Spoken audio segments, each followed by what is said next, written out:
For many years, most of us are accustomed to the 30-year fixed mortgage out there. And when you're talking about the 30-year fixed mortgage, typically the way that rate is determined is by using the U.S. 10-year Treasury as a benchmark to dictate what rate that a bank is going to assess you when you borrow the money to buy a house and put a mortgage together.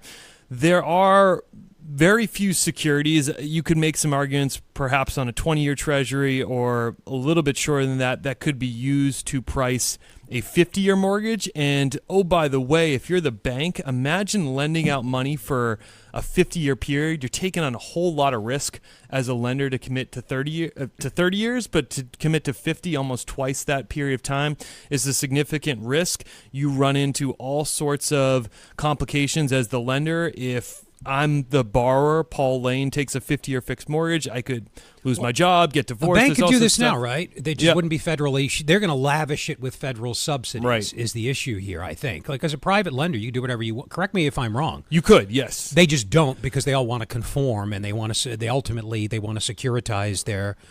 Sorry, this is just off the top of my head, not my area, but as far as I know, everybody conforms to the 30-year structure because it's easier to move the loan off your books if you want to sell it, for example. Yeah, the mortgage-backed securities market far more liquid for that than a 50-year one that just doesn't exist.